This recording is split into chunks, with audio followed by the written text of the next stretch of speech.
Welcome to लक्ष्य वेद। आज है 19 जनवरी 2021। 19 जनवरी 2021 से संबंधित करंट अफेयर्स के कुछ इंपॉर्टेंट क्वेश्चन लेकर के हम आए हैं। क्वेश्चन आपको मुख्य तथ्य और मैप के साथ में दिखाए जाएंगे। ये क्वेश्चन आने वाली प्रतियोगी परीक्षाओं से NTPC, group D, UPSI, bank आदि में कारगर साबित हो सकते हैं। देखते हैं। क्वेश्चन देखने से पूर्व हम कल का अभ्यास प्रश्न देख लेते हैं।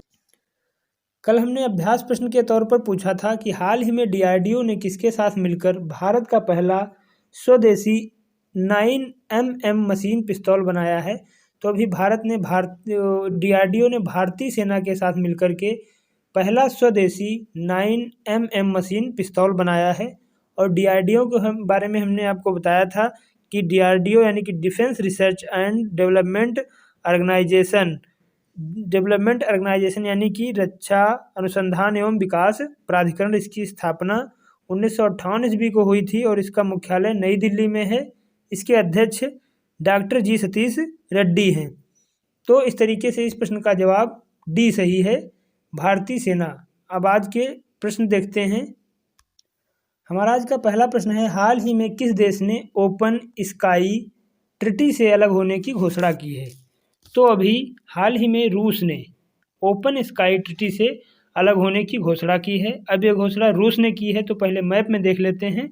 रूस को मैप में देखते हैं। ये देखिए, यही है रूस। रूस को यूरेशिया भी कहा जाता है और रसिया भी कहा जाता है, क्योंकि इसका विस्तार एशिया और यूरोप दोनों महाद्वीपों में है, इसलिए इसे यूरेशिया भी कहा जाता है।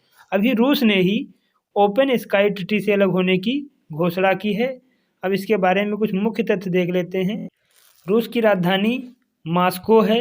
रूस के राष्ट्रपति व्लादिमीर पुतिन हैं और यहाँ के प्रधानमंत्री मिखाइल मिश्स्टिन हैं। यहाँ की भाषा रूसो है और रूस की संसद का नाम ड्यूमा है। रूस में ही ओरल के पहाड़ हैं। हाल ही में रूस ने खुद को ओपन स्काई ट्रीटी से अलग करने की घोषणा की है। भविष्य में अमेरिका और रूस के बीच हथियारों की बढ़ती होड़ के डर से रूस ने इस संधि से खुद को अलग किया है। अमेरिका इससे पहले ही इस संधि से अलग हो चुका है। अमेरिका भी कोरोना काल के चलते नवंबर दिसंबर में इस संधि से अलग हुआ था।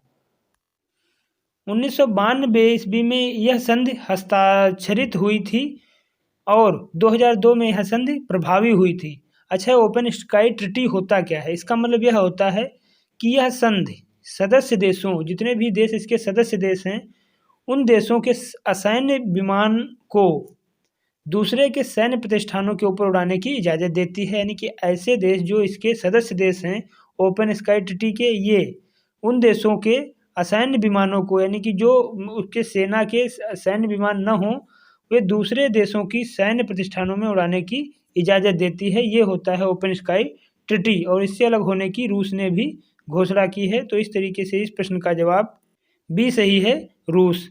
नेक्स्ट क्वेश्चन देखते हैं। हाल ही में इंडोनेशिया के किस द्वीप पर 6.2% तीव्रता का भूकंप आया है। तो अभी इंडोनेशिया के सुलावेसी द्वीप पर 6.2 तीव्रता का भूकंप आया है। अभी इंडोनेशिया पे या इंडोनेशिया सुलावेसी द्वीप पर आया है। तो पहले इंडोनेशिया के बारे में देखते हैं।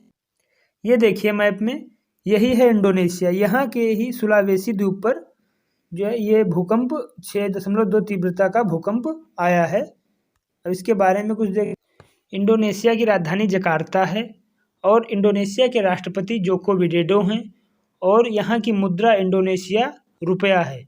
यहाँ की भाषा इंडोनेशियाई है। इंडोनेशिया में ही अभी एक गुफा मिली है, चित्रकला गुफा मिली है, जो 45,000 साल पुरानी बताई जा रही है और इस पर सूअर का चित्र बना हुआ है। तो इस तरीके से इस प्रश्न का जवाब ए सही है, सुलावेसी द्वीप। नेक्स्ट क्वेश्चन की तरफ बढ़ते हैं। हाल ही में मकर बिलक्कु वार्षिक त्यौहार किस राज्य में मनाया गया है। तो अभी मकर बिलक्कु वार्षिक त्यौहार केरल में मनाया गया है। अब ये केरल में मनाया गया है। तो पहले मैप में देख लेते हैं केरल को। ये देखिए मैप में, ये है केरल और यहीं पर अभी मकर बिलक्कु वार्षिक त्यौहार मनाया गया है। केरल के मुख्यमंत्री पिनरई विजयन हैं। केरल के राज्यपाल आरिफ मोहम्मद खान हैं और केरल की राजधानी तिरुवनंतपुरम है। केरल में एराविकुलम राष्ट्रीय उद्यान है, पेरियार वन्यजीव अभ्यारण्य है और केरल में ही शांत घाटी है। इस तरीके से इस प्रश्न का जवाब बी सही है, केरल। नेक्स्ट क्वेश्चन की तरफ बढ़ते हैं। हाल ही में पेप्सिको ने कब तक शुद्ध शून्य उत्सर्जन का लक्ष्य निर्धारित किया है? तो अभी पेप्सिको ने 2040 तक शून्य शुद्ध उत्सर्जन का लक्ष्य निर्धारित किया है। यह एक अमेरिकी बहुराष्ट्रीय खाद्य, स्नैक और बेवरेज निगम है। इसकी स्थापना 28 अगस्त 1920 ईस्वी को हुई। इसका मुख्यालय न्यूयॉर्क में है और यह इसके सीईओ रेमन लगुर्ता हैं। इस तरीके से इस प्रश्न का सी सही है, 2040। नेक्स्ट क्वेश्चन देखते हैं। हाल ही में भारत मौसम विज्ञान यानी कि IMD इंडियन मेट्रोलॉजिकल डिपार्टमेंट ने 15 जनवरी को अपना कौन सा स्थापना दिवस मनाया है? तो अभी भारत मौसम विज्ञान यानी कि IMD ने 15 जनवरी को अपना 146वां स्थापना दिवस मनाया है। अब ये IMD ने अपना 146वां स्थापना दिवस मनाया है, तो पहले IMD के बारे में देख लेते हैं। IMD यानी कि इंडियन मेट्रोलॉजिकल डिपार्टमेंट, हिंदी में भारत मौसम विज्ञान विभाग, इसने अभी 15 जनवरी को अपना 146वां स्थापना दिवस मनाया है। भारत मौसम विज्ञान विभाग पृथ्वी विज्ञान मंत्रालय के अंतर्गत आता है, यानी कि पृथ्वी विज्ञान मंत्रालय के अंतर्गत यह कार्य करता है। इसकी पृथ्वी विज्ञान मंत्रालय, ये जो IMD है, इंडियन मेट्रोलॉजिकल डिपार्टमेंट, इसकी स्थापना 15 जनवरी 1875 ईस्वी को हुई थी। इसका मुख्यालय नई दिल्ली में है और इसके महानिदेशक डॉक्टर LS राठौर हैं। इस तरीके से इस प्रश्न का बी सही है, 146वां। अगला प्रश्न देखते हैं। हाल ही में किस देश को UNHRC की अध्यक्षता मिली है? तो अभी UNHRC की अध्यक्षता मिली है फिजी को। ये फिजी एक देश पड़ता है, फिजी को मिली है। तो पहले मैप में देख लेते हैं फिजी को। ये देखिए मैप में, ये है फिजी, जो ये दिखाई पड़ रहा है, ये छोटा सा देश यही फिजी है। ये न्यूजीलैंड और वनुआतु वगैरह देश पड़ते हैं यहाँ पे छोटे छोटे, यहाँ पर ही यह फिजी है। इसी ने अभी जो है फिजी को ही अभी UNHRC की अध्यक्षता मिली है। इसके बारे में कुछ मुख्य तथ्य देख लेते हैं। फिजी की राजधानी सुबा है, फिजी की मुद्रा फिजियन डॉलर है और फिजी के राष्ट्रपति GOG कोनरोते हैं। UNHRC यानी कि United nation human rights council, Hindi में संयुक्त राष्ट्र मानव अधिकार परिषद, यह जो है मानव अधिकारों की सुरक्षा का एक परिषद है। तो इस तरीके से इस प्रश्न का जवाब सी सही है, फिजी। अगला प्रश्न देखते हैं। अमेरिका के नवनिर्वाचित राष्ट्रपति जो बाइडन, यह वाइडन लिख गया है यहाँ पे, वाइडन है, जो बाइडन किस नंबर के अमेरिकी राष्ट्रपति के रूप में शपथ लेंगे? तो अभी अमेरिका के नवनिर्वाचित राष्ट्रपति जो बाइडन 46वें नंबर के 20 जनवरी को 46वें नंबर के अमेरिकी राष्ट्रपति के रूप में शपथ लेंगे। अब ये अमेरिका के राष्ट्रपति के रूप में शपथ लेंगे। तो पहले मैप में देखते हैं अमेरिका को। ये देखिए मैप में, ये है दक्षिणी अमेरिका, ये है उत्तरी अमेरिका और ये कनाडा है। यही के राष्ट्रपति हैं, अमेरिका के ही राष्ट्रपति हैं, अभी नवनिर्वाचित राष्ट्रपति हैं जो बाइडन। ये 20 जनवरी को शपथ लेंगे और 46वें नंबर के अमेरिकी राष्ट्रपति होंगे। ये अभी डोनाल्ड ट्रंप को इन्होंने हराया था और वहाँ के नवनिर्वाचित राष्ट्रपति जो बाइडन होंगे। वैसे तो अभी डोनाल्ड ट्रंप ही राष्ट्रपति हैं और यहाँ के अब नए राष्ट्रपति ये बनेंगे, कमला हैरिस उपराष्ट्रपति बनेंगी और यहाँ की अमेरिका की राजधानी वाशिंगटन है। अब इनके बारे में, जो बाइडन के बारे में कुछ मुख्य तथ्य देख लेते हैं। 20 जनवरी को दुनिया के सबसे ताकतवर लोकतंत्र अमेरिका के 46वें राष्ट्रपति के रूप में जो बाइडन शपथ लेंगे और उपराष्ट्रपति के रूप में कमला हैरिस होंगी। कमला हैरिस को शपथ सुप्रीम कोर्ट की जज है यहाँ पे, जज सोनिया सोटोमायोर दिलवाएंगी। आपको बता दें कि जॉर्ज वाशिंगटन अमेरिका के प्रथम राष्ट्रपति थे और अमेरिका को आज़ादी 4 जुलाई 1776 ईस्वी को मिली थी और अमेरिका का संविधान 4 मार्च 1789 ईस्वी को प्रस्ताव लागू हुआ था, जो विश्व का सबसे पहला लिखित संविधान था। तो इस तरीके से इस प्रश्न का जवाब बी सही है, 46वें। अगला प्रश्न देखते हैं। अमेरिकी व्हाइट हाउस में किन कश्मीरी महिलाओं को पहली बार स्थान मिला है, यानी कि भारतीय मूल की कश्मीरी महिलाएं जिनको अमेरिकी व्हाइट हाउस में स्थान मिला है। तो आयशा शाह और समीरा फाजली, इन दोनों लोगों को अभी अमेरिकी व्हाइट हाउस में स्थान मिला है। अभी अमेरिका के बारे में हमने आपको बताया। अब इन दोनों लोगों के बारे में देख लेते हैं कि इनको क्या स्थान अमेरिकी व्हाइट हाउस में मिला है। व्हाइट हाउस में पहली बार मूल रूप से कश्मीर से संबंधित 2 भारतीय अमेरिकियों को स्थान दिया गया है। इनमें आयशा शाह को व्हाइट हाउस कार्यालय की डिजिटल रणनीति की पार्टनरशिप मैनेजर के रूप में और समीरा फाजली को व्हाइट हाउस में अमेरिकी राष्ट्रपति आर्थिक परिषद की उप निदेशक के रूप में स्थान मिला है, स्थान दिया गया है। तो इस तरीके से इस प्रश्न का जवाब सी सही है, उपरोक्त दोनों। अगला प्रश्न देखते हैं।